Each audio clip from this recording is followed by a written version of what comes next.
Hey guys, tonight we're stepping away from the great battlefields and the royal courts to explore a much more intimate, and often much more miserable, corner of history.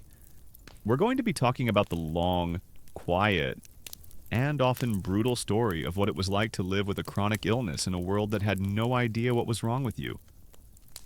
Before the age of modern medicine, a long-term sickness wasn't just a physical burden. It was often seen as a moral failing, a divine curse, or a sign of a corrupt soul. Tonight's journey is about the ways that society, through fear and ignorance, treated its most vulnerable members. And let's be honest, you probably wouldn't have survived the diagnosis, let alone the illness itself, in ancient Greece, if you had a seizure. The official medical opinion might be that a god was using your body as a temporary holiday home. The prescribed treatment often involved a lot of praying, the sacrifice of your most valuable goat, and being shunned by your neighbors just in case your particular divine possession was contagious. So, before you get comfortable, take a moment to like the video and subscribe, but only if you genuinely enjoy what I do here. It's a quiet and simple way to support the channel. And while you're at it, I'd love to see where and when you're tuning in from. Go ahead and drop your city and local time in the comments. It's always a little fascinating to see our community of history lovers spread across the globe. Now, dim the lights. Maybe turn on a fan for that soft background hum, and let's ease into tonight's journey together.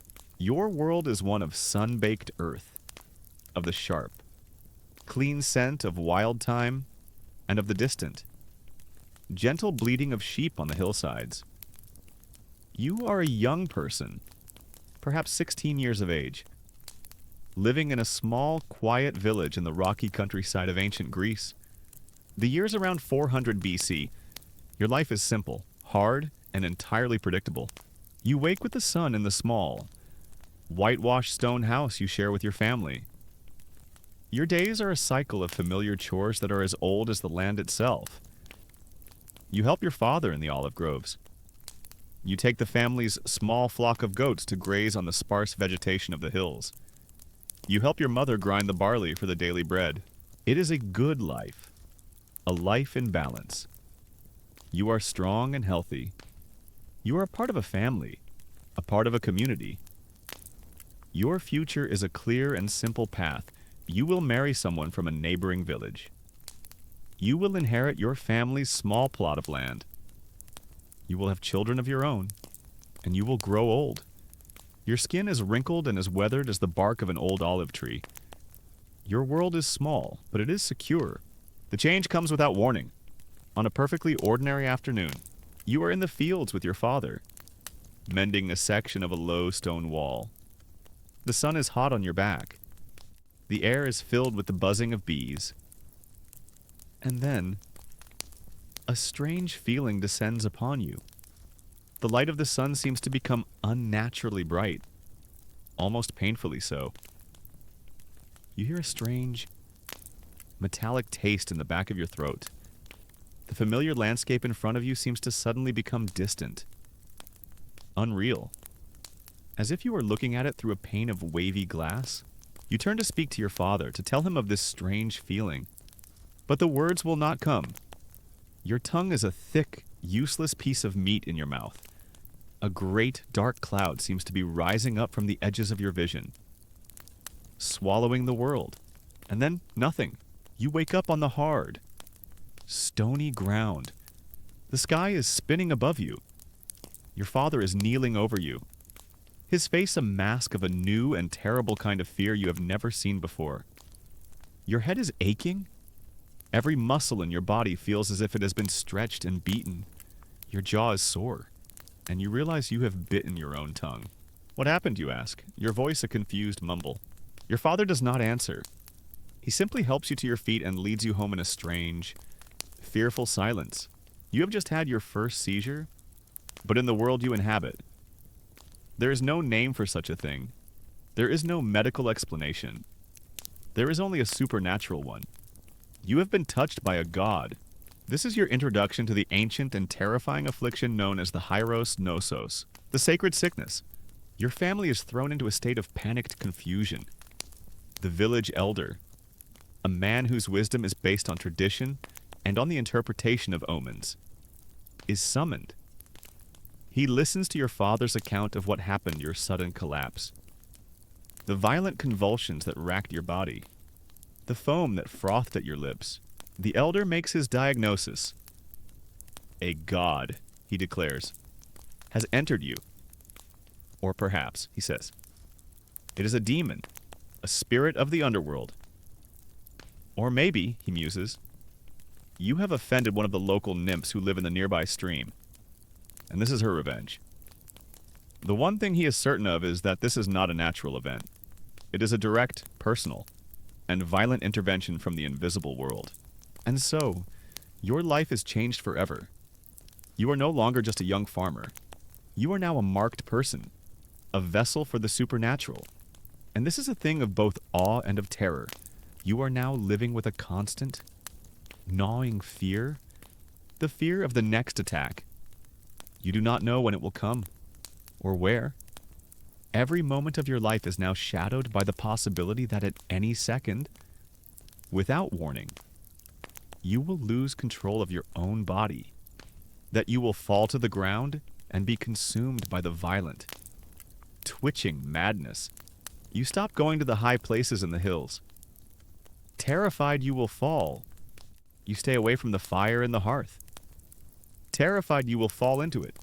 Your world, which was once the entire valley, now shrinks to a few. Safe, familiar places. Your social world shrinks as well. Your friends, the other young people of the village, no longer seek you out. They are afraid of you. They look at you with a mixture of pity and a kind of fearful reverence. Are you holy or are you cursed? No one is quite sure. And so, they simply stay away. You are an object of superstition, and you are profoundly, achingly lonely, having the sacred sickness. You learn is a great honor in theory. But in practice, it mostly means that your friends avoid you and you have developed a new and exciting fear of open flames. The prescribed cures are a series of confusing and useless rituals.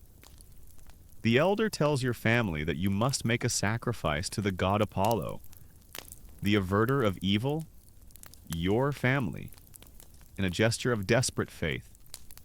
Sacrifices its most valuable goat. But the seizures continue. You are given a small, leather amulet to wear around your neck, filled with a foul-smelling mixture of herbs, and, you are told, a chip of bone from a man who was struck by lightning. It does nothing. You are put on a strict ritual diet. You are forbidden from eating goat meat, or from wearing the color black, or from walking on a path that a goat has recently crossed. The rules are arbitrary, and they are useless. One day, a new kind of man passes through your village. He is a traveling physician, a man who claims to be a student of the great Hippocrates of Cos. He hears of your affliction, and he asks to see you. He examines you, but he does not perform any rituals. He asks you questions about your life, about your diet. He listens to your heart by pressing his ear to your chest, and then he speaks to your father and the village elder, and what he says is a kind of radical, scientific heresy. This is not a sacred sickness, he says. His voice calm and rational. There is nothing divine about it. It is a disease of the brain. The brain is the seat of the intellect, and when it is flooded with an excess of cold, phlegmatic humor, its functions are disrupted, and the body is thrown into these convulsions. It is a natural disease, with a natural cause. This is the great ancient debate at the very dawn of Western medicine. A debate that is being played out right here. In your small village, is disease a supernatural event to be treated with prayers and sacrifices, or is it a natural physical process to be understood and treated with observation and reason? The physician argues for science. The elder argues for the gods. Your village, steeped in centuries of tradition, sides with the elder. The physician is dismissed as a fool, an arrogant man who thinks he knows more than the gods. But his words have planted a seed of a different kind of understanding in your own mind. A disease of the brain, a natural cause. It is a strange and unsettling idea, but it is also a profoundly hopeful one. Because if the cause is natural, then perhaps one day there can be a natural cure. Your final. Public humiliation comes during the great village festival in honor of the goddess Demeter. You feel the familiar, terrible aura begin to descend upon you. The world begins to waver, the sounds of the pipes and the laughter of the crowd becoming distant and distorted. You try to fight it, to hold on to your consciousness. But it is a losing battle. You look at the faces of your neighbors, the people you have known your whole life, and you see their expressions change from celebration to a kind of horrified revulsion as they see the fit beginning to take you.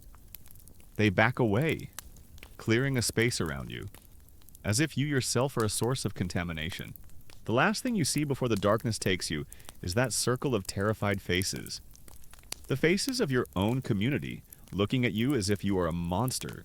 You fall to the ground, and your body begins its violent, private, and terribly public dance. You are no longer a boy, you are a spectacle, a vessel of a terrible, sacred power that no one, not even you, can understand. You leave the sun-drenched hills of ancient Greece, and the strange, unsettling mystery of the sacred sickness.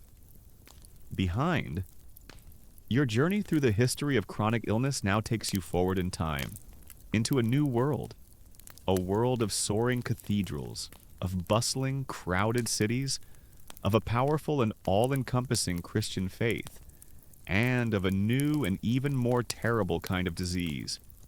The year is 1250 A.D. You are in the kingdom of France, in the great and prosperous city of Paris. You are not a poor farmer's child. You are a successful wool merchant, a man of some standing in the city. You have a fine stone house near the river, a wife and 2 healthy children, and a respected position within your guild. You are a good, pious, and prosperous man. Your life is a testament to the rewards of hard work and a righteous life.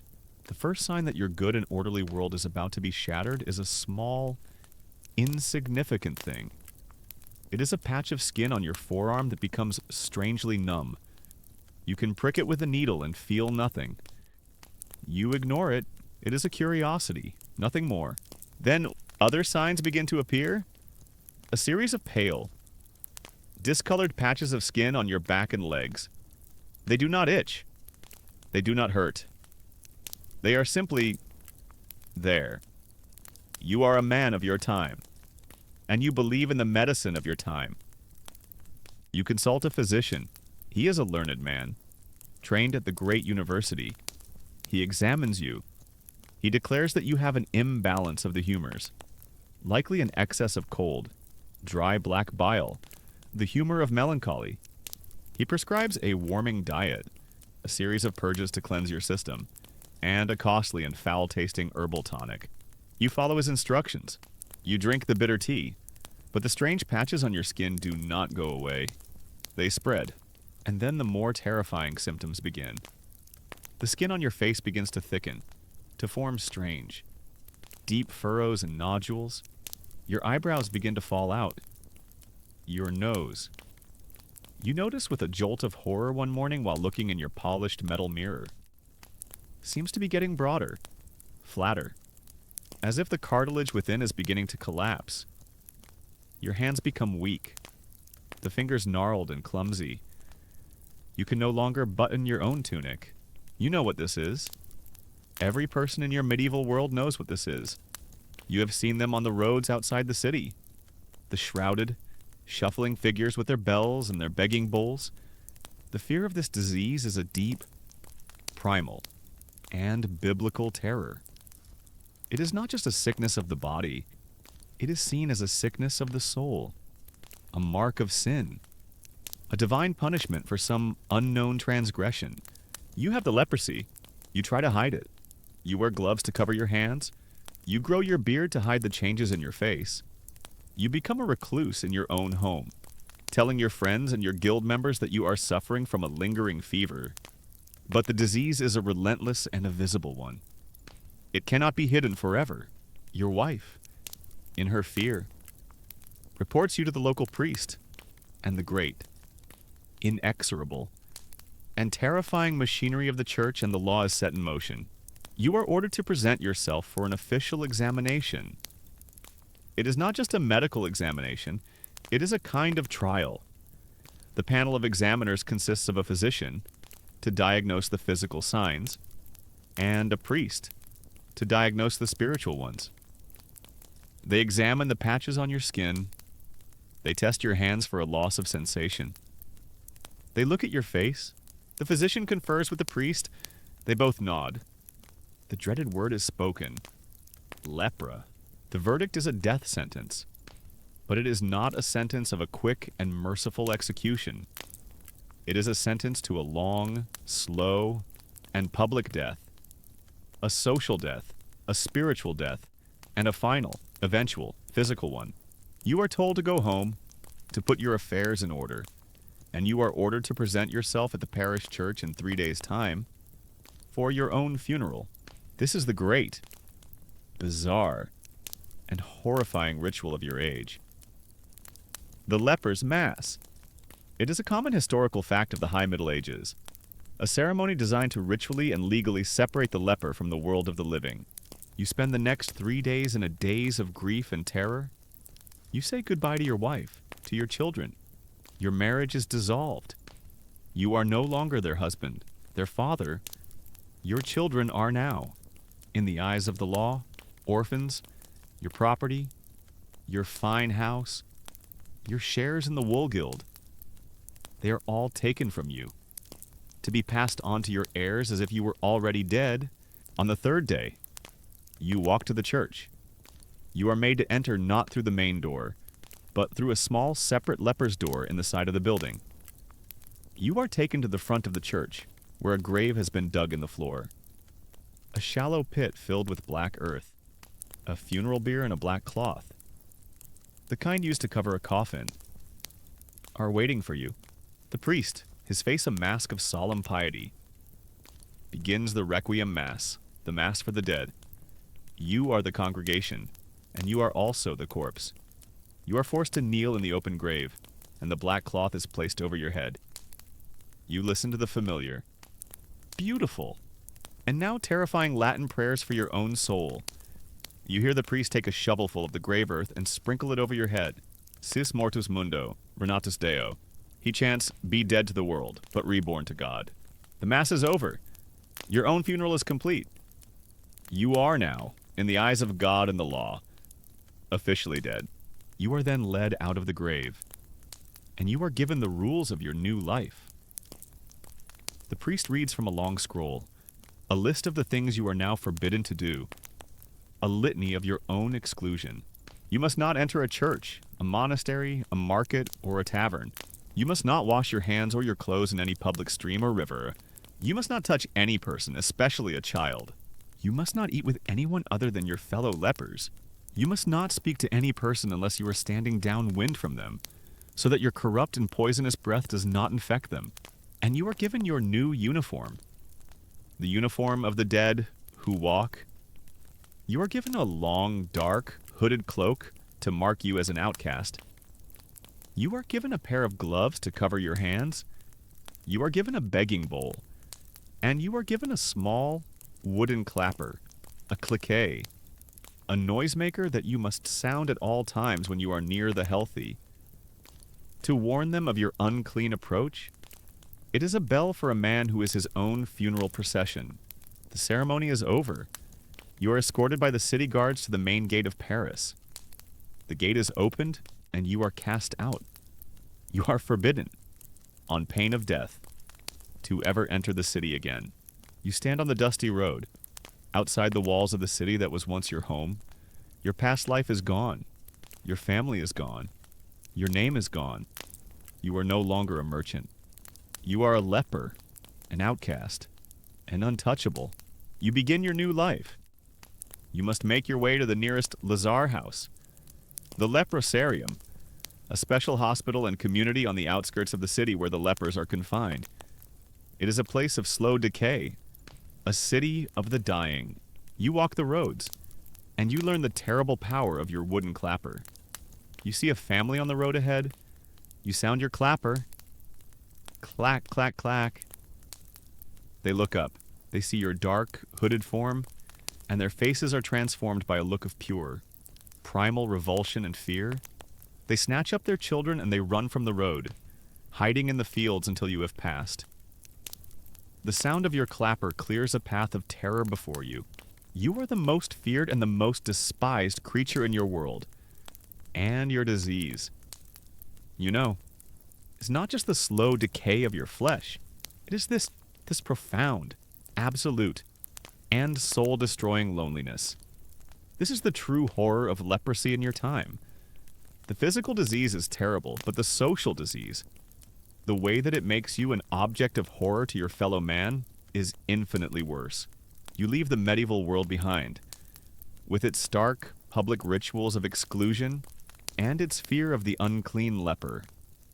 Your journey now takes you forward in time, into an age that prides itself on light, on learning, on beauty, and on the rediscovery of the great wisdom of the classical world. You are in the heart of the Renaissance. The year is 1480. You are in the magnificent city of Florence, a bustling, vibrant republic that is the center of the European universe for art, for finance, and for philosophy. Your world is not a world of guilds and Gothic gloom. It is a world of sunlit piazzas, of brilliant frescoes, of the scent of cut marble, and of the thrilling, intoxicating air of intellectual discovery. You are not a merchant or a craftsman. You are a scholar, a humanist, a man whose life is a quiet and passionate affair of the mind. You work in the great library of the Medici family, the de facto rulers of your city, and you spend your days surrounded by the greatest treasures in the world, the newly rediscovered manuscripts of Plato, of Cicero, of the great lost minds of ancient Greece and Rome. Your job is to translate these texts, to study them, to be a part of the great project of bringing the light of classical wisdom back into a world that has been dark for 1,000 years. Your life is a privileged and an intellectual one. You are respected for your learning. Your companions are the greatest artists and thinkers of your age. You spend your evenings in learned conversation, debating the nature of beauty, of virtue, of the ideal state. You are a man who lives in and for his mind. But it is your own mind, your own spirit. That has begun to betray you. The sickness, when it comes, is a quiet and insidious thing. It is not a fever. It is not a rash. It is not a visible physical affliction that you can show to a physician. It is a shadow that falls over your soul. It begins with a great, profound, and inexplicable weariness. You wake in the morning, and the simple act of getting out of bed feels like lifting a great stone weight. The work that once filled you with a passionate joy, the work of translating a lost dialogue of Plato, now feels like a tedious and meaningless chore. The beautiful, elegant Greek characters on the page blur before your eyes. A great sadness settles upon you, a sadness that has no cause, no reason. Your life is a good one. You are successful. You are respected. You have friends. And yet, you are consumed by a feeling of utter, bottomless despair. You lose your appetite for food, for wine, for the witty conversation of the salons. You begin to withdraw from the world. You spend your days in your study, surrounded by your beautiful books. But you do not read them. You simply sit, and you stare at the wall, a prisoner of a great, gray, and silent emptiness. You are suffering from what your age calls melancholy. It is a strange and complex affliction. In your time, it is both a disease and a mark of distinction. You go to a physician, a man trained in the humoral medicine that has been the standard for centuries. He makes his diagnosis. Your body, he explains, is suffering from an excess of melancholy, of black bile? Black bile, he tells you, is the humor that is associated with the element of Earth and the planet Saturn. It is a cold and dry humor, and when it is in excess, it makes the spirit sluggish, the mind dark, and the body heavy. But he also tells you, with a certain air of intellectual respect, that the melancholic temperament is the temperament of the scholar, of the genius.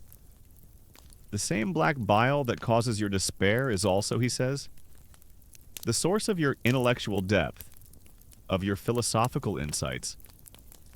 This is a new and fashionable idea, popularized by the great Florentine philosopher Marsilio Ficino, who has argued that all truly great men are melancholics. And so, your sickness is also a sign of your own intellectual superiority. It is a profoundly confusing diagnosis. You are both sick and special, cursed and blessed. The cures that the physician prescribes are based on the ancient, logical system of balancing the humors. Since your affliction is one of an excess of cold, dry black bile, the cure must be to introduce warmth and moisture back into your system. Your diet is the first thing to be changed. You are forbidden from eating melancholic foods, the things that are cold and dry by nature old, hard cheeses, dark meats, root vegetables. Instead, you are prescribed a diet of hot and moist foods. You are to eat roasted chicken, to drink good, strong, red wine, to season your food with warming spices like ginger, and pepper, and cinnamon. It is a very festive and expensive prescription for a profound, soul-crushing sadness. You are given herbal remedies. You are sent to an apothecary, who prepares for you a complex and costly potion made from herbs that are believed to lighten the spirit. You drink a daily dose of a bitter tea made from borage, which is said to bring courage, and from lemon balm, which is said to gladden the heart. The potions are also, of course, powerfully laxative, for the purging of the excess black bile from the body is considered an essential part of the cure. And you are given lifestyle advice. The physician tells you that you're scholarly. Solitary life is the very worst thing for your condition. Too much study, he says, generates an excess of black bile. You must avoid solitude. You must seek out cheerful company. You must listen to light and happy music. You must take walks in beautiful, sunlit gardens. You are, in essence, being told by your doctor to cheer up. This is the great, central debate about the historical understanding of mental illness. Was the Renaissance concept of melancholy the same as the modern concept of depression? The symptoms are strikingly similar, but the cultural and theoretical framework is entirely different. You do not see your sickness as a chemical imbalance in your brain. You see it as a complex mixture of a physical disease of your humors, a spiritual affliction, and a sign of your own sensitive, scholarly temperament. You follow your doctor's advice. You force yourself to eat the rich, spiced foods. You drink the wine. You take the bitter, purging potions. You force yourself to go to the salons, to listen to the cheerful lute music, to engage in witty conversation. You are performing the act of being happy, a hollow and exhausting masquerade, and none of it works. The diet makes you feel heavy and bloated. The potions exhaust you, and the forced sociability only deepens your sense of isolation, of being an imposter in a world of light and laughter. The great, gray, and heavy weight of your melancholy does not lift. Your despair deepens, because the failure of the cure feels like a personal, moral failure. If the most learned physician, with the best remedies, cannot cure you, then the fault must lie within you. Your soul must be too dark, your sins too great, your humoral imbalance too profound and too stubborn to be corrected.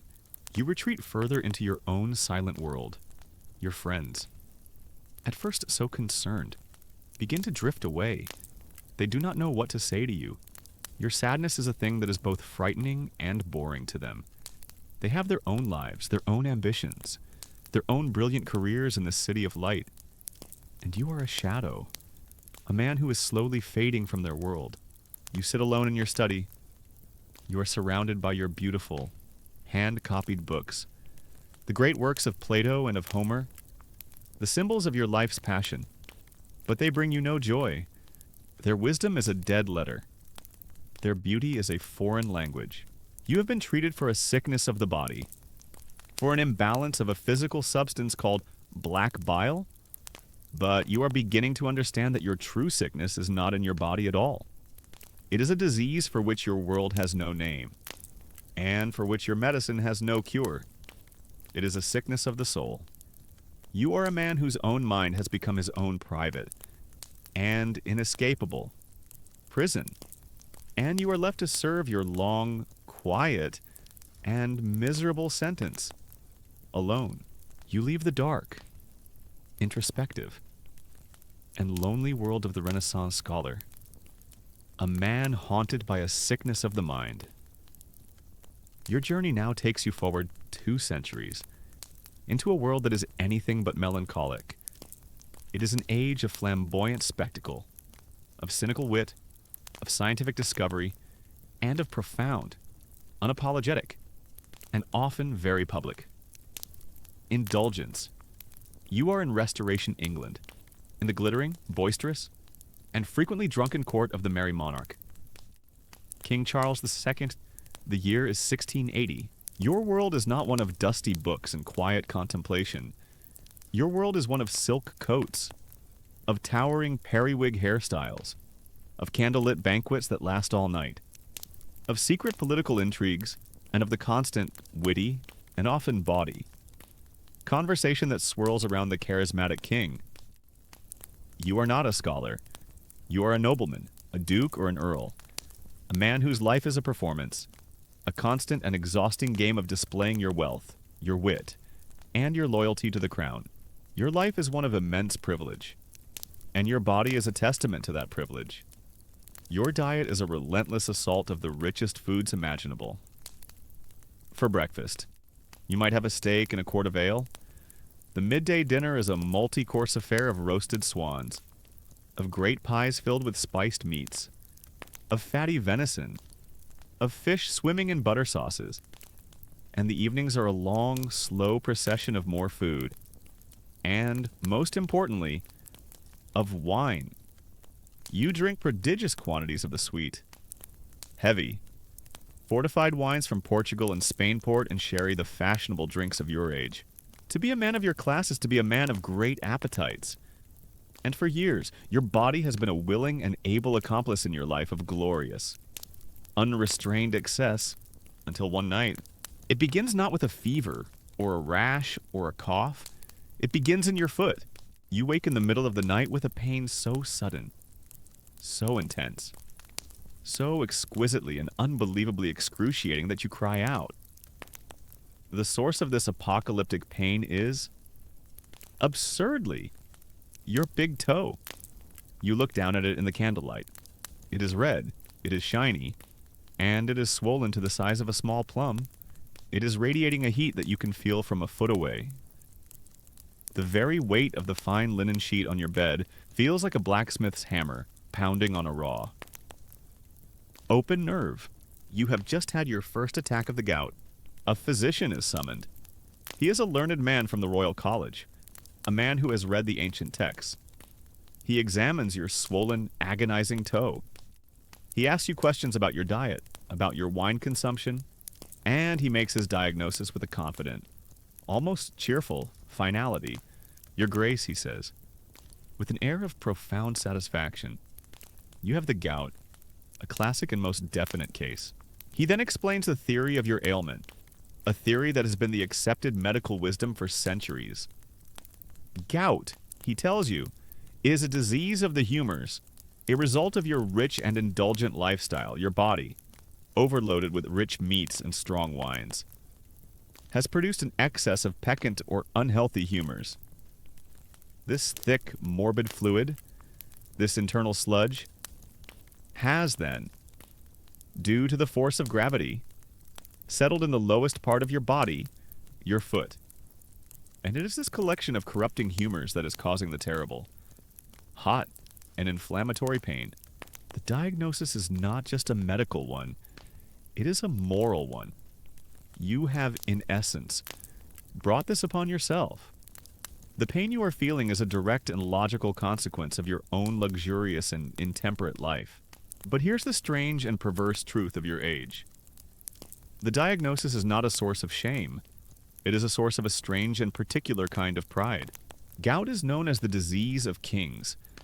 And the king of diseases, it is a disease of the affluent. A poor man, a peasant who lives on bread and water, does not get the gout.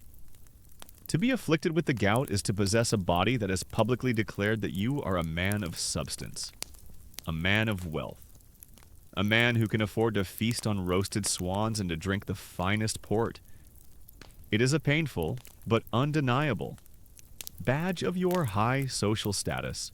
The next day, as you lie in your bed, your foot propped up on a velvet cushion, your friends from court come to visit. They are sympathetic, of course, but there is also a hint of congratulation in their voices. You have joined the club. You are now a true man of fashion, a man who can complain about the agonies of his own aristocratic disease. They trade stories of their own gout attacks with a kind of competitive, masochistic pride. It is a very exclusive club, and the membership requirements are a fortune in wine and a lifetime of excruciating pain. But the social status of your disease does nothing to lessen its physical agony, and so you must submit to the cures. The cures for gout are a strange and wonderful collection of traditional folk remedies and learned medical prescriptions. Your physician, being a man of science, begins with the diet. He gives you a long list of forbidden foods, all red meats, all rich sauces, all strong wines. Your diet, he declares, must now consist of boiled vegetables, of thin gruel, of milk, and of water. It is a peasant's diet, prescribed to cure a rich man's disease. Then come the topical applications, the poultices and the plasters. You are subjected to a new and interesting indignity each day. One day, your foot is wrapped in a warm, foul-smelling poultice made of boiled turnips, bread, and milk. Another day, it is a plaster made from the fresh, warm dung of a cow. The theory is that the warmth and the natural virtues of these substances will help to draw the evil humors out of your afflicted joint. They do nothing for the pain, but they do make your bedchamber smell like a particularly sad vegetable stew in a barnyard. Respectively, you also try the more fashionable and more expensive remedies. You are sent a pair of bootykins, special boots made of linen and oiled silk, which are lined with a secret herbal concoction. You are told to wear them at all times. They do not help. You also hear of a more powerful and more dangerous remedy, a substance derived from the autumn crocus, a plant called colchicum. It is a powerful anti-inflammatory, and it is one of the few treatments for gout that actually works. But it is also a violent poison, and an overdose can be fatal. You, in your agony, are willing to try it, but your physician, a cautious man, advises against it. This is a great, frustrating debate of your time. How much of an illness is due to your lifestyle, and how much is due to your own innate physical constitution? The physicians of your age place the blame squarely on you, on your lack of moderation. Future scientists will understand that gout is also a matter of genetics, of metabolism, of a body's inability to process uric acid, but you do not have the comfort of this knowledge. You only have the pain in your foot and the nagging, guilty feeling that it is entirely your own fault. The attack, after a week of agony, finally begins to subside. As mysteriously as it arrived, the swelling goes down, the redness fades, the pain recedes. You are left weak, exhausted, but you are mobile again. You are cured, for now. But you know that the gout is a lifelong companion. It will be back. You try to follow your physician's advice. You try to live a more moderate life. But you are a nobleman in the court of the merry monarch. Your life is a performance, and that performance requires your presence at the endless banquets, the political dinners, the late-night drinking sessions. To refuse is to be seen as a Puritan, a prude, a man who is not a part of the vibrant, celebratory life of the court. And so, you return to your old ways, and the gout returns. Again, and again. Your life becomes a cycle of periods of health and of periods of excruciating, bedridden agony. You are one of the most powerful and privileged men in England, and you are a helpless prisoner to the rebellion of your own big toe. The irony is as exquisite as the pain. You leave the boisterous, masculine, and deeply cynical world of the Restoration Court, a world of gout-ridden noblemen being tortured by their own physicians. Your journey now takes you forward in time, to an age that prides itself on reason, on refinement, on the cool, clear light of the intellect. You are in the heart of the Enlightenment. The year is 1770. You are not a courtier or a king. You are a woman, and in this great age of reason.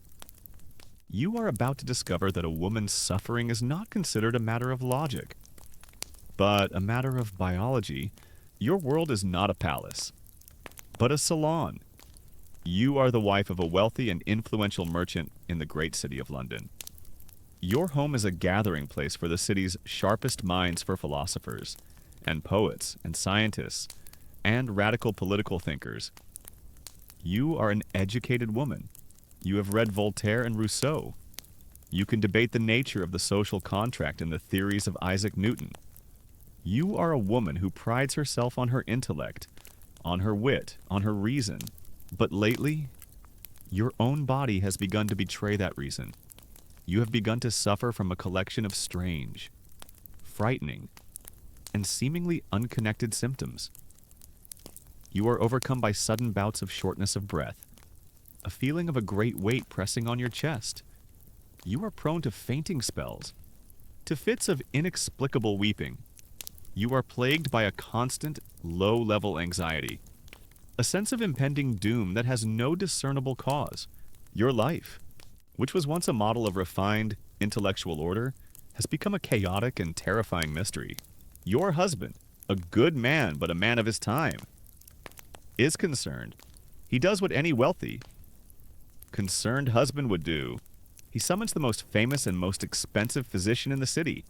The physician is a man of the Enlightenment. He is not a superstitious old fool who speaks of curses and demons. He is a man of science. He is a fellow of the Royal Society.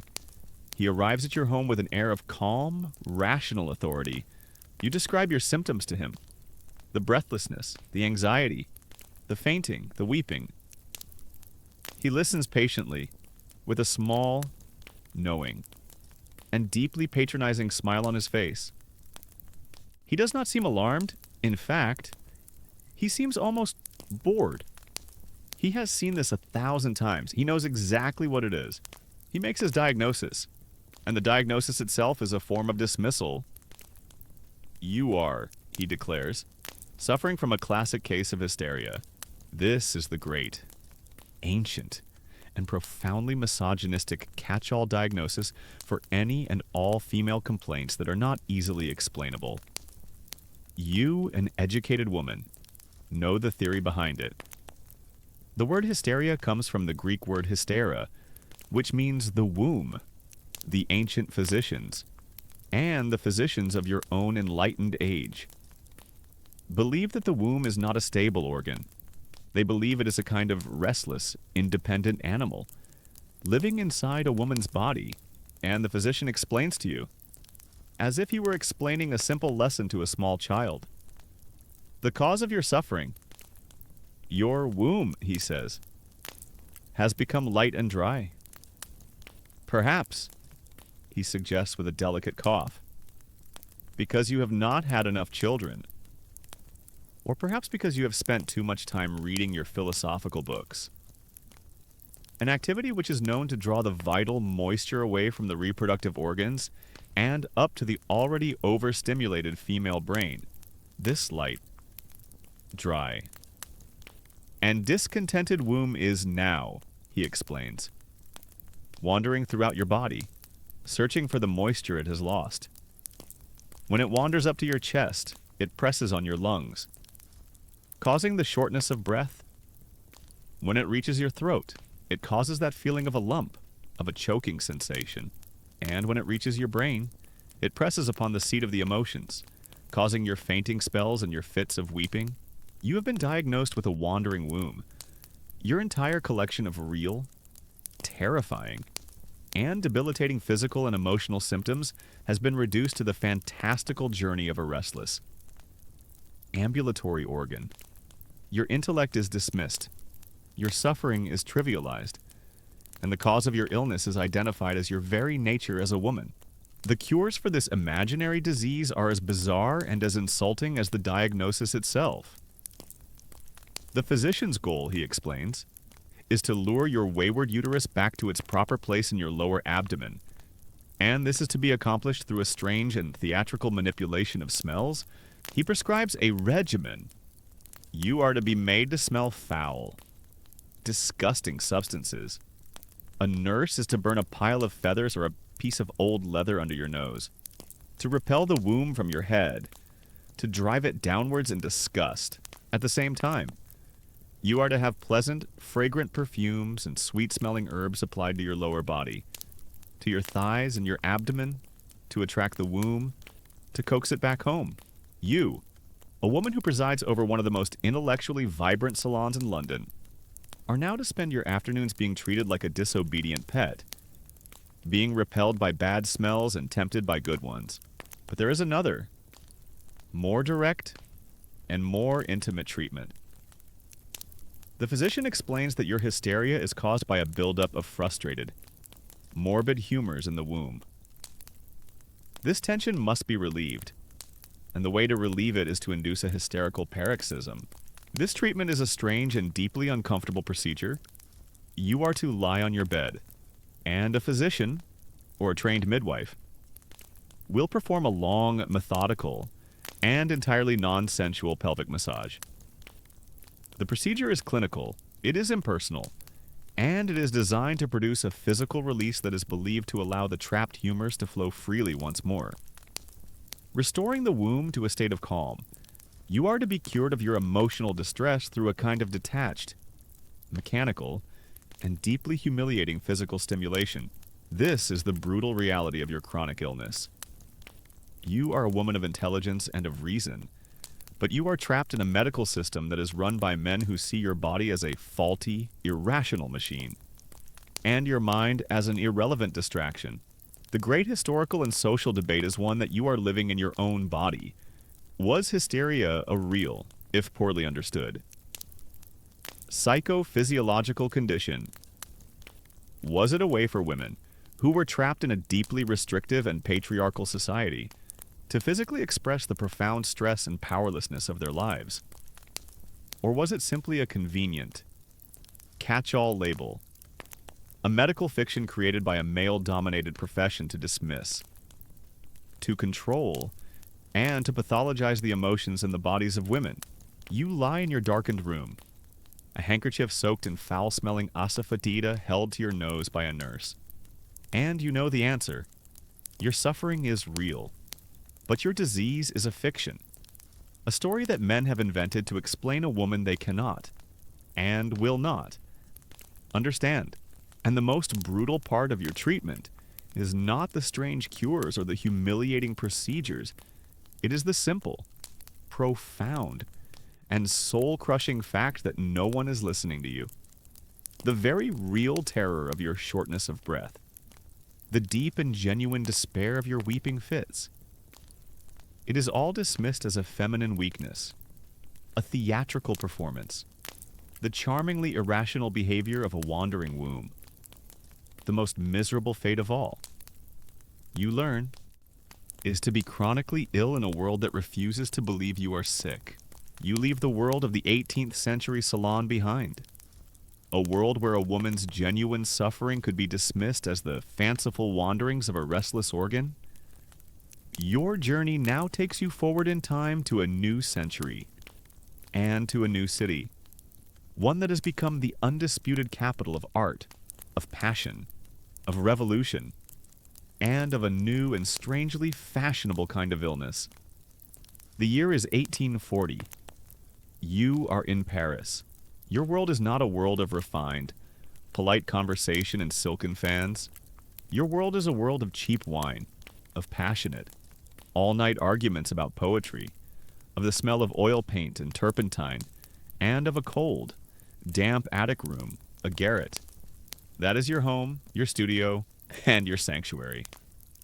You are not a wealthy merchant's wife. You are a young, brilliant, and desperately poor artist. A poet, perhaps, or a musician. You have come to Paris to make your name, to create great art, to live the bohemian life of passion and of genius. Your life is a struggle, but it is a struggle that you embrace. You live on a diet of cheap bread, coffee, and artistic ambition, and you are surrounded by a circle of friends, other young artists and writers who, like you, believe that suffering for one's art is a noble and necessary part of the creative process. It is in this atmosphere that you first begin to notice the signs of your own, particularly artistic, affliction.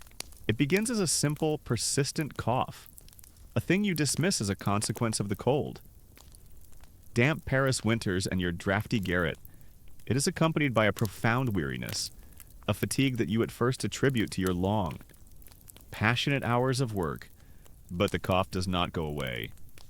It deepens, becomes a racking, rattling thing that leaves you breathless.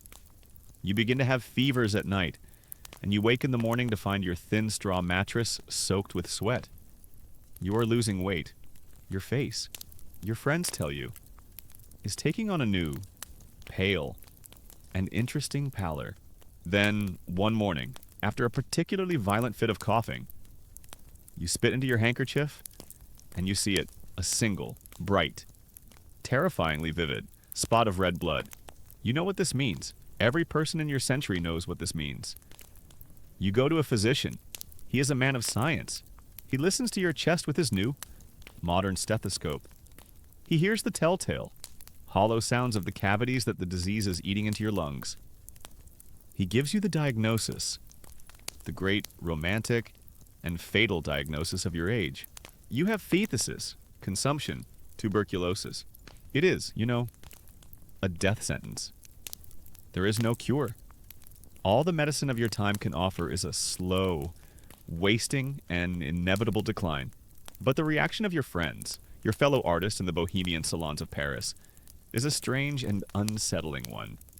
There is sympathy, of course, there is grief, but there is also something else, a kind of morbid, artistic, and almost envious admiration in your time. Consumption is not just a disease, it is a fashion.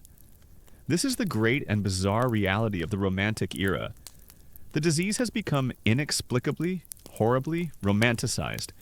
It is seen as the special affliction of the sensitive, the artistic, the genius, the slow, wasting nature of the illness, the pale skin, the fever-bright eyes, the way it seems to burn away the physical body while leaving the spirit and the intellect untouched. All of this is seen as a sign of a heightened sensibility, of a soul that is too passionate and too beautiful for the coarse, material world. You, in your dying, have become a work of art. Your friends praise the new, tragic depth they hear in your music, or see in your poetry. They speak of the beautiful transparency of your skin. They look at your feverish, flushed cheeks, and they call it the rose of death. They are in love with the idea of your tragic decline. They are celebrating the very thing that is killing you. You are now a living embodiment of the great romantic myth, and you are trapped by it.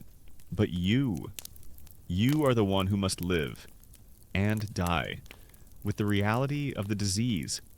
And the reality is not romantic. It is not beautiful. It is miserable. It is squalid, and it is profoundly, deeply unglamorous. The reality is the constant, racking, lung-tearing cough that leaves you weak and breathless, unable to climb the 6 flights of stairs to your own garret room.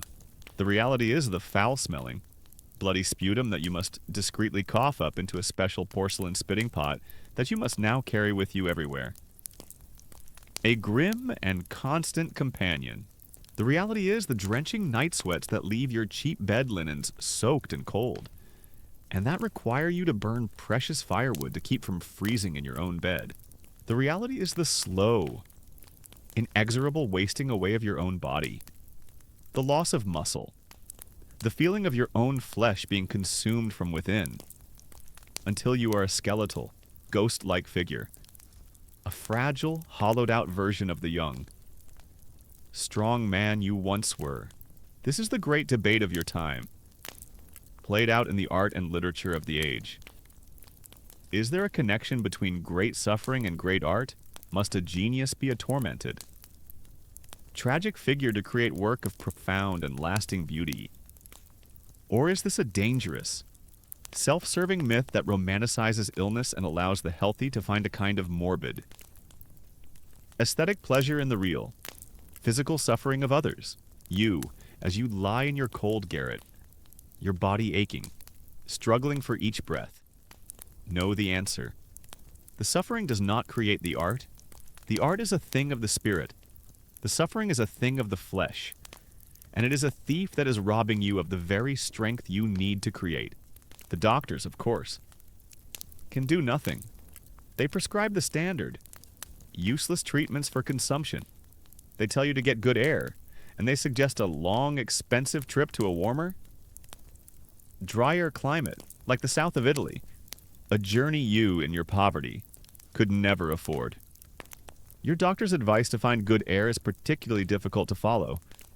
Living as you do in a tiny, unheated attic room in the middle of a polluted city, they prescribe a bland, strengthening diet of boiled meats, of jellies made from calf's foot, of weak broths. They give you opium-based cough syrups, like laudanum, which do nothing to stop the progression of the disease, but which at least dull the constant pain in your chest and quiet the cough for a few. Precious, hazy hours of sleep, and so you begin your long, slow fade. Your life shrinks. You can no longer go out to the salons and the cafes. Your friends must now come to you. They sit by your bedside, and they read to you. They play you their latest compositions, and they praise your own new, tragic works. You are a dying genius. It is the most fashionable and most miserable role in all of Paris. One evening, a group of your friends is gathered in your small room. The candle flame gutters, casting long shadows on the walls. They are reading aloud from your latest poem, a work of profound, heartbreaking melancholy. They praise its beauty, its depth, its raw emotional power. It is a masterpiece. One of them declares, "Your suffering has given you a vision that we, in our health, can never know." You lie on your bed, listening to them. You are too weak to speak. You're fighting for every single shallow, rattling breath. The pain in your lungs is a hot, sharp fire. You look at their admiring, healthy faces, and you are overcome by a sense of the most profound, the most absolute, and the most terrible. Loneliness. They have turned you into a symbol. They have made your death a part of their own romantic story. But they cannot, they will not, see the ugly, physical, and entirely unromantic reality of what is happening to you. You are not a tragic hero. You are not a suffering genius. You are just a man in a cold room, in a great and indifferent city, slowly, miserably, suffocating to death, and all you want in this final, agonizing moment is not to be a great artist. All you want is to be an ordinary, healthy, and entirely uninteresting man who can take a single deep and painless breath. You leave the romantic, gaslit garrets of 19th century Paris, a world where a fatal lung disease could be mistaken for a sign of artistic genius. Your journey now takes you forward again in time, and back across the Atlantic, to a new age of industry, of great fortunes, and of a new and distinctly modern kind of malady. You are in the United States, in the latter years of the 19th century, during the Gilded Age. Your world is not one of poverty and artistic struggle. It is a world of immense comfort, of quiet luxury, of domestic tranquility. You are a woman of the upper middle class, the wife of a successful businessman. Your life is a sheltered and a privileged one. You have servants to manage your household, a fine house in a respectable neighborhood, and a social calendar filled with tea parties and charitable committee meetings. You are the very model of the Victorian ideal of womanhood, the angel in the house. You are supposed to be delicate, pious, and perfectly, blissfully, content. But you are not content. You are profoundly, deeply, and inexplicably unwell. Your illness is a quiet and a frustrating one. It is a thing of whispers, of sighs, of long afternoons spent lying on a divan.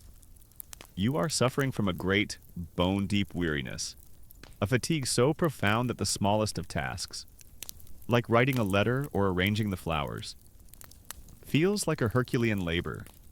You are plagued by headaches, by pains in your back and limbs, by a strange brain fog that makes it difficult to concentrate on a book or a conversation. You are filled with a sense of anxiety and a sadness that has no name. Your condition is a fashionable one. It is the great, mysterious malady of your age, an affliction that seems to strike down the most refined and sensitive of women. The doctors call it neurasthenia, or nervous prostration. It is a sickness of the nerves. Your concerned husband, a good man who is baffled by your mysterious decline, does what any man of his station would do. He summons the most famous and most expensive nerve specialist in the country. He summons the great Dr. S. E. Weir Mitchell of Philadelphia. Dr. Mitchell is a titan of American medicine, a man of immense authority and unshakable confidence. He arrives at your home, and you feel a surge of hope. Here, at last, is the man who will understand, who will cure you.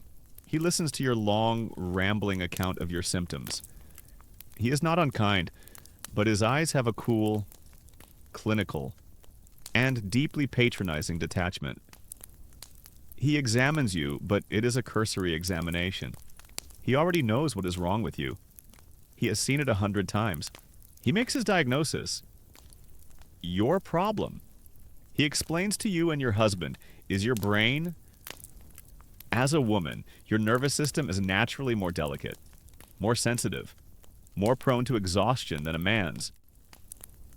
And you, an intelligent and educated woman, have placed an unnatural strain upon it.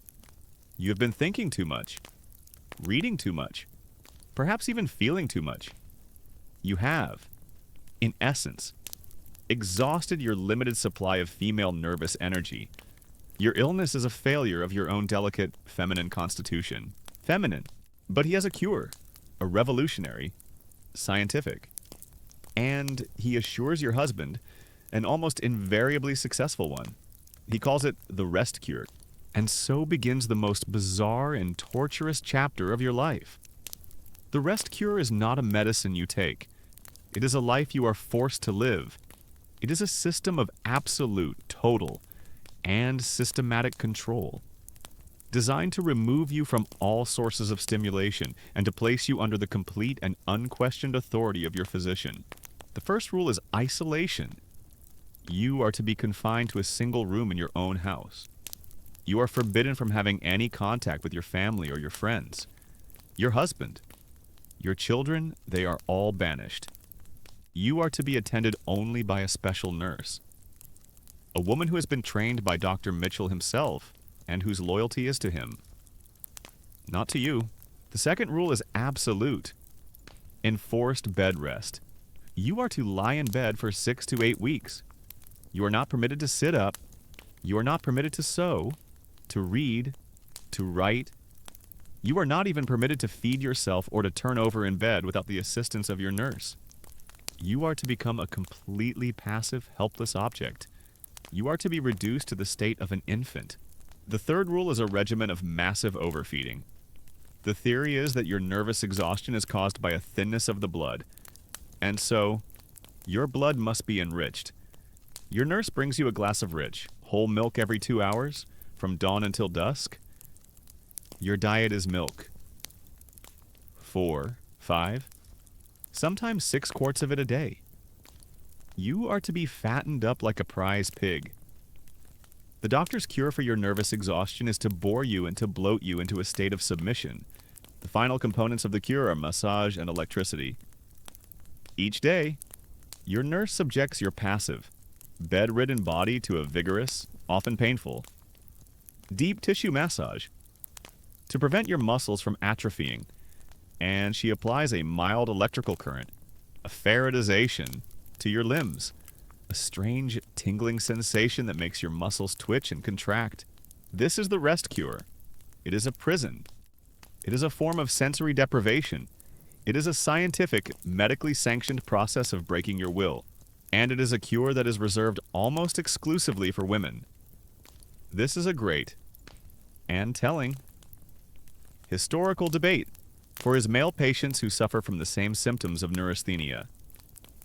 Dr. Mitchell prescribes the exact opposite treatment. He calls it the West Cure. He sends them out to the ranches of the American West, to a life of vigorous, masculine, outdoor activity of cattle roping, of roughing it, of sleeping under the stars. The cure for a man's nervous exhaustion is to be more of a man. The cure for a woman's is to be less of a woman. You lie in your darkened, silent room, day after week after month, and the cure does not make you better. It makes you infinitely worse. The boredom is a kind of madness. The forced inactivity makes your body feel heavy and weak, and the complete lack of any intellectual or emotional stimulation plunges you into a deeper and more profound depression than you have ever known. You are a prisoner in your own bedroom, and your jailer is a stern, silent nurse who is force-feeding you milk. You are being cured of your own intelligence, of your own personality. You try to reason with the nurse. She tells you that your protests are merely a symptom of your hysteria, and that you must place your trust in the wisdom of the great Dr. Mitchell. You lie in the silent darkness, and you begin to understand the true, brutal nature of your treatment. It is a punishment. It is a punishment for your failure to be the happy, healthy, and uncomplicated angel in the house that your society demands you to be. It is a cure designed to break your spirit and to force you back into the passive, domestic role that is your proper place, and in the deep, profound, and endless boredom of your confinement. A small, hard, and rebellious spark begins to ignite. You are not a hysterical invalid. You are not a weak-minded female. You are an intelligent, thinking human being. You begin to fight back, in the only way you can. In secret, you persuade a sympathetic housemaid to bring you a pencil and a piece of paper. And when your nurse is out of the room, you begin to write. You hide the paper under your mattress. You write down your thoughts, your feelings, your frustrations. You write the story of your own therapeutic imprisonment. It is an act of profound and life-saving defiance. You are not just a passive body being acted upon by your physician. You are a mind, and you will not let them extinguish it. You do not know it, but a fellow woman, a writer named Charlotte Perkins Gilman, is at this very moment suffering through the same terrible rest cure, and she will one day use the experience to write a masterpiece of feminist horror. A short story called The Yellow Wallpaper. A story about a woman who is driven mad by her confinement. You are not just a patient. You are a part of a quiet and desperate rebellion. A rebellion of the mind against a medicine that seeks to deny its very existence. You leave the quiet, velvet-draped prison of the Victorian rest cure. A world where a woman's intellect was seen as a pathology to be treated with forced boredom and an ocean of milk. Your journey now takes you forward in time, to a world that is almost entirely male, a world of mud and of steel, and of a new and terrible kind of psychological trauma born in the crucible of industrial warfare. The year is 1917. You are not a woman in a drawing room. You are a young man, a soldier in the trenches of the Western Front. Your world is a hellish, subterranean landscape, a labyrinth of mud and rain that stretches from the North Sea to the Swiss border. It is a world that smells of wet earth, of decay, of cordite from the artillery shells, and of a constant, low-level, metallic fear. You have been a soldier in the Great War for 2 years. You have survived the great slaughters at the Somme and at Passchendaele. You have become a veteran, a man who has learned to live with the daily, intimate presence of death. You have seen your friends and comrades killed in 100 different, horrific ways. You have become hard, numb, a professional survivor. But there is a limit to what a man's mind can endure. Your own breaking point comes during a routine artillery barrage. It is not even a major battle, and it is just another day in the trenches. A German shell, a great, whining Jack Johnson, lands directly on your section of the trench. The world dissolves into a deafening, earth-shattering roar of fire and smoke and dirt. You are not physically wounded, but you are buried alive. You are trapped for what feels like an eternity in a small, dark, suffocating pocket of earth, the weight of the collapsed trench pressing in on you, the smell of the raw dirt filling your mouth and your lungs, the muffled screams of your buried comrades, your only company. You are dug out hours later by a rescue party. You are alive. You have no broken bones, no visible wounds, but something inside you, something in the deepest part of your mind, has been irrevocably shattered. You cannot stop shaking. A violent, uncontrollable tremor runs through your entire body. When you try to speak, you can only produce a stutter, a series of strangled, repetitive sounds. You cannot sleep. When you close your eyes, you are back in the darkness, in the earth. The screams of your friends echoing in your ears. You are no longer a functioning soldier. You are a casualty, a victim of a new and mysterious ailment that is sweeping through the armies on all sides.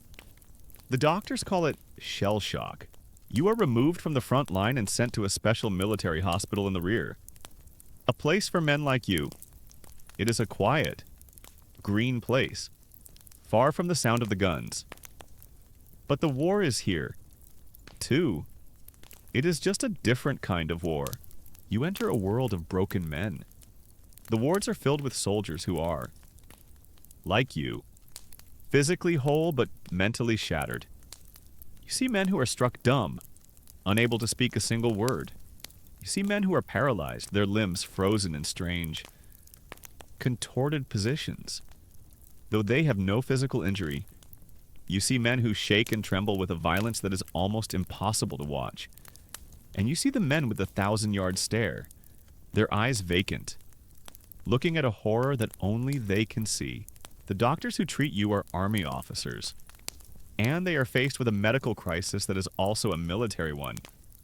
At first, in the early years of the war, they believed that shell shock was a physical injury.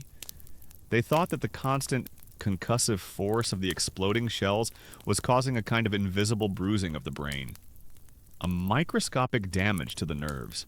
But as the number of cases explodes, as tens of thousands of men are being sent back from the front with these same strange symptoms, the official opinion begins to change.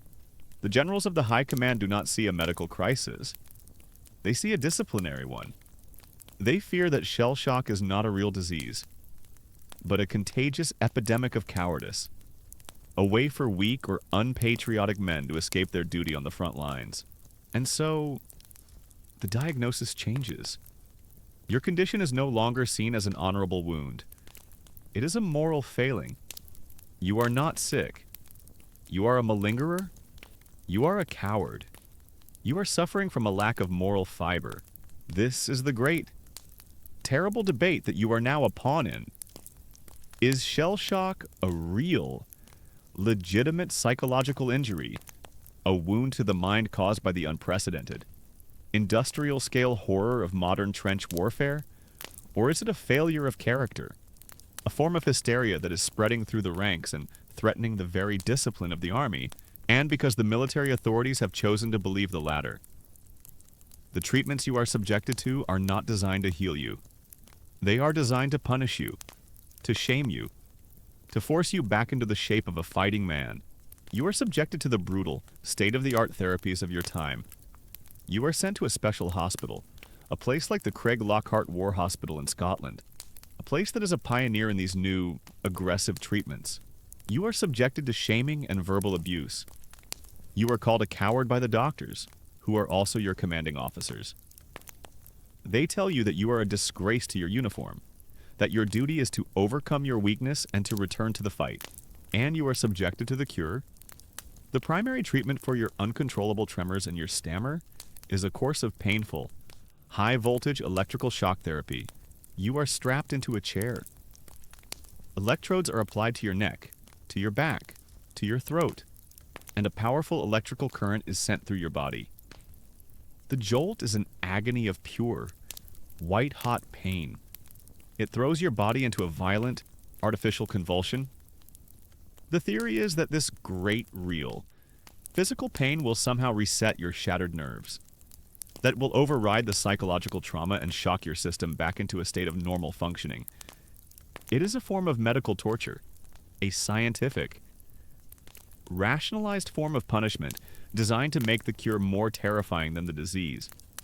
The doctor's cure for your uncontrollable shaking is to induce a much larger, more painful, an entirely controllable one. Some men, you see, are broken by this treatment. Others are, on the surface, cured. Their tremors stop. Their speech returns. They are declared fit for duty, and they are sent back to the very same trenches that broke them in the first place. You are in a world where the only acceptable outcome is a return to the front line. There is no concept of a long-term psychological wound, of a trauma that requires time and compassion to heal. There is only duty, and the failure to perform it. In the hospital, you are surrounded by other men like you, and in the quiet moments, you talk, you share your stories. You hear of the famous war poets who are also being treated for shell shock in these very same hospitals. Men like Siegfried Sassoon and Wilfred Owen. You hear their poems being read. Poems that speak of the gas, of the mud, of the mental horror of the war. And in their words, you hear the echo of your own silent, unspeakable suffering. You realize that you are not alone. You are part of a great silent and broken army of the mentally wounded. After weeks of this brutal treatment, you are brought before a medical board. They ask you questions. They examine you. Your own tremors have subsided, not because of the electricity, but because of a deep, iron-willed effort to suppress them.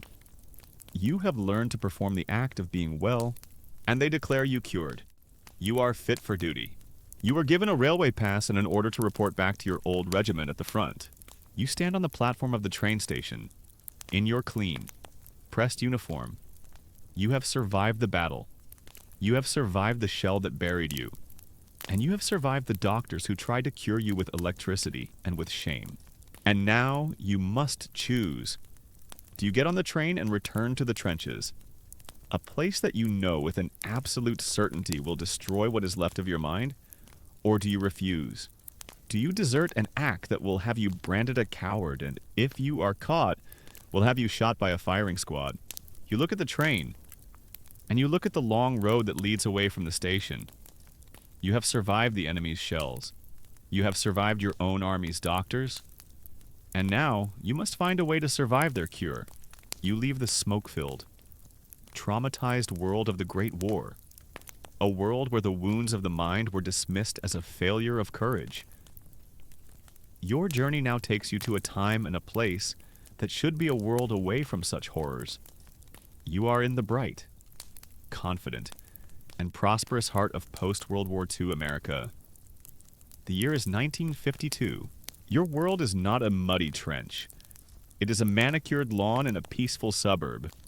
Your world smells of cut grass, of backyard barbecues, and of the clean, chlorine-scented water of the public swimming pool. You are not a soldier. You are a child. Perhaps 8 or 9 years old, and your life is a long, sun-drenched summer vacation. It is a time of immense, almost unshakable, faith in the power of modern science. The war has been won through technology, the atom has been split, and medicine is in a golden age. Penicillin and other new miracle drugs have conquered the old bacterial infections. It seems to you and everyone around you that the age of great plagues is finally over. But there is one great exception, one shadow that falls over the bright, confident landscape of your suburban summer. It is a seasonal monster, a creature that arrives with the hot weather, and it is a monster that preys on children. It is called polio. The fear of polio is the quiet, anxious background music to your idyllic summer. Your parents' conversations are filled with a new, strange vocabulary of dread. You are told not to get overtired. You are told not to get chilled. You are told to wash your hands constantly. And then, the city's health department makes its annual, terrifying announcement the swimming pools are to be closed. The movie theaters are to be shut. Children are not to gather in large crowds. This is a great, historical debate that is being played out in your own life. Were these public health measures, the closing of the pools and the theaters, effective epidemiological interventions? Or were they a form of panic theater, the desperate, visible actions of terrified officials in the face of a disease whose transmission they did not yet fully understand? You do not know. You only know that your summer of fun has been curtailed by a fear that the adults cannot explain. And that makes it all the more terrifying. And then, one hot afternoon in August, the monster comes for you. It starts as a simple summer cold, a slight fever, a headache, a sore throat, a stiffness in your neck. Your mother puts you to bed. She is worried, but she tells you it is probably nothing. But the next morning, when you wake up, something is terribly wrong. You try to swing your legs out of bed, and they do not respond. You try to move them, and you cannot. They are heavy, useless, and strangely numb. The paralysis is a swift, silent, and absolutely terrifying thing. Your world dissolves into a panicked blur. The frantic call to the doctor, the wail of a real ambulance, a modern one. And then the hospital. You are taken to the children's ward, and you enter a strange, new, and frightening world. The ward is long, and it is filled with other children in beds, their legs often encased in heavy, strange-looking metal braces. But the most shocking, the most terrifying sight of all, are the machines. The ward is filled with them. They are great. Yellow, metal cylinders, as large as a small submarine. And inside each one is a child. All you can see is their head, sticking out of a rubber collar at one end. The machines make a constant, rhythmic, and whooshing sound. Like a great sleeping, mechanical beast. This is the iron lung. Your own breathing has become shallow, difficult. The paralysis that began in your legs is now creeping up your body, into the muscles of your chest. You are struggling for every breath. And then it is your turn. The doctors and nurses, their faces a mask of grim efficiency. Lift your limp body and they place you on a sliding tray. They roll you into the grate. Yellow, metal tube. They close the airtight door. They fit the rubber collar around your neck, sealing you in. And they turn on the machine. You feel a strange, rhythmic pressure on your chest. The machine begins to hiss and to pump. Whoosh. Click. Whoosh. Click. It is breathing for you. The grate, negative pressure ventilator is pulling the air into your lungs and then pushing it out. It is a life-saving miracle of modern medical technology, and it is a claustrophobic, terrifying prison. Your new world is the world of the iron lung. Your entire existence is now contained within this noisy, yellow, metal you cannot move, you cannot turn over. Your world is the view of the ceiling above you, and of your own face, reflected in a small, angled mirror that the nurses have placed above your head. Your new best friends are the other children whose heads are sticking out of the machines next to you. You have long, profound conversations with the ceiling, and with your fellow inmates, The nurses are kind. They tell you to think of your iron lung as your own personal spaceship. It is a very noisy and very boring spaceship that does not go anywhere. Your days are a long, monotonous routine of being trapped in a machine. You are fed by the nurses. You are bathed by the nurses. Your life is one of utter, complete, and helpless dependency. But there is also a kind of strange, resilient community in the iron lung ward. You learn to talk to the other children, to tell jokes, to sing songs. Your small voice is a strange and fragile counterpoint to the constant, rhythmic hissing of the machines that are keeping you all alive. You are subjected to the medical treatments of your time. You are spared the horrors of the pre-scientific age. But you must endure the new therapies. You are treated with the Sister Kenny method, a controversial but often effective treatment developed by an Australian nurse. Each day, you are taken out of the iron lung for a short, frightening period. Nurses wrap your paralyzed limbs in woolen cloths that have been soaked in boiling water. The heat is intense, but it seems to soothe the deep, aching pain in your muscles. Then comes the second part of the treatment, a series of painful, stretching exercises, as the nurses try to move your limp limbs, to keep them from becoming permanently frozen in place. Weeks, and then months pass. You live in your machine. The world outside, the world of summer, of bicycles, of baseball, is a distant, fading memory.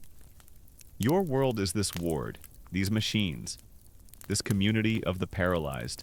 And then, one day, a new kind of hope arrives.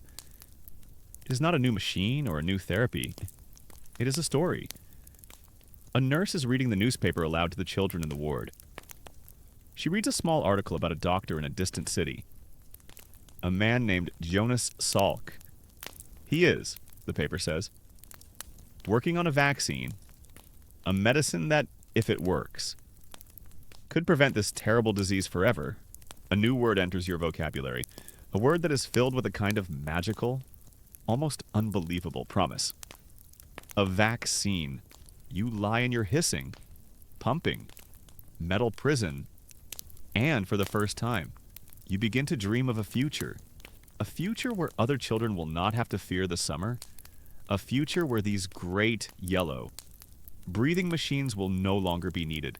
You have been a victim of one of the last great pre-vaccination plagues. You are a survivor of a kind of medical reality, that is, because of the very science that is being developed at this moment. About to vanish from the earth, you look at your own small, pale face in the mirror above your head, and you dare to hope. You dare to believe that you will one day walk out of this hospital, out of this machine, and back into the sunlight. You leave the world of the Great War, with its shell-shocked soldiers and its cruel, disciplinary cures. Your final journey in our story of chronic illness takes you forward in time, to an age of new, scientific, and almost boundless optimism. But it is an age where the treatments for the most profound and mysterious illness of all, the illness of the mind, are about to become more brutal and more disturbing than ever before. The year is 1950. You are not a soldier, or a scholar, or a queen. You are a patient. You live in a great, sprawling, and overcrowded state mental asylum. Your world is one of long, echoing corridors that smell of disinfectant, of locked doors, of the quiet, shuffling despair of hundreds of other lost souls. Your own mind is a battlefield. You suffer from a severe and intractable mental illness. Perhaps it is schizophrenia, with its terrifying voices and its paranoid delusions. Perhaps it is a bipolar disorder, with its soaring, manic peaks and its crushing, suicidal depressions. Or perhaps it is a profound, unbreakable melancholy that has resisted all the known treatments of your time. You are a prisoner in the labyrinth of your own consciousness, and this great, grim institution is your physical prison. The treatments you have received are primitive and largely ineffective. You have been subjected to hydrotherapy, where you are wrapped in freezing cold, wet sheets, or sprayed with powerful jets of water. You have been put into insulin coma therapy, where you are given massive overdoses of insulin to induce a seizure and a coma. And you have been subjected to electroconvulsive therapy. The shock treatment, where a powerful electrical current is sent through your brain, causing a violent grand mal seizure. An act that is believed to somehow reset the disordered mind. None of it has cured you. You are considered a hopeless case, a chronic, a permanent resident of this quiet, desperate world. But now, a new hope is sweeping through the great asylums of your time. It is a new, miraculous, and shockingly simple surgical procedure. It is a procedure that has just won its inventor, the Portuguese neurologist Egas Moniz, the Nobel Prize in Medicine. It is a procedure that promises to bring a final, quiet peace to the most tormented minds. It is called the prefrontal lobotomy. You hear the doctors and the nurses whispering about it.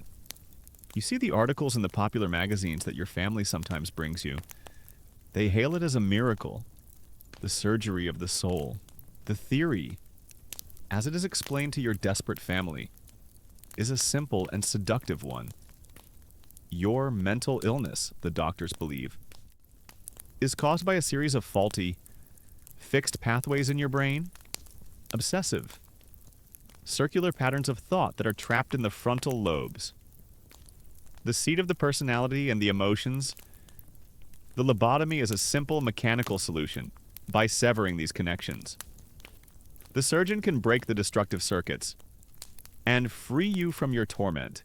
Your family, exhausted by your illness, desperate for any glimmer of hope, gives their consent. You are to undergo the new miracle cure. You are not taken to a grand, intimidating operating theater, the new, improved version of the procedure, the one pioneered and popularized by an American physician named Dr. Walter Freeman, is a marvel of speed and efficiency. It is a 10-minute procedure, and it can be performed in a simple treatment room. You are brought into a small, clean, white room. You are made to lie down on a table, and you are given electroshock. Not as a treatment this time, but as a crude form of anesthesia. The electrodes are placed on your temples. There is a sharp, buzzing sound, a flash of white, blinding light, and then only darkness. You do not feel what happens next. You are unconscious, but you are a silent witness to one of the most brutal and infamous procedures in the history of medicine. The doctor, Dr. Freeman himself perhaps, takes his chosen instrument. It is not a scalpel, it is a long, thin, sharp instrument that looks for all the world, like a common ice pick from a kitchen. It is, in fact, an ice pick, one that he has adapted from his own household. He takes this instrument, and he inserts it under your upper eyelid, into the corner of your eye socket, pushing it in until it touches the thin, paper-like bone that separates your eye from your brain. He takes a small, surgical mallet, and with a few sharp, practiced taps, he drives the ice pick through the bone and into the frontal lobe of your brain. Then, with a swishing, sweeping motion, like a man mixing a drink, he moves the handle of the ice pick back and forth, severing the white, fibrous matter of your brain, destroying the delicate, intricate web of connections that is the very fabric of your personality, your memory, your soul. He withdraws the instrument. He then goes to your other eye, and he does the exact same thing. The procedure is over. It has taken less than 10 minutes. You wake up, hours later, in your bed in the asylum ward. The first thing you notice is the quiet, the terrible, screaming, chaotic storm that has raged in your mind for your entire adult life is gone. The voices are silent.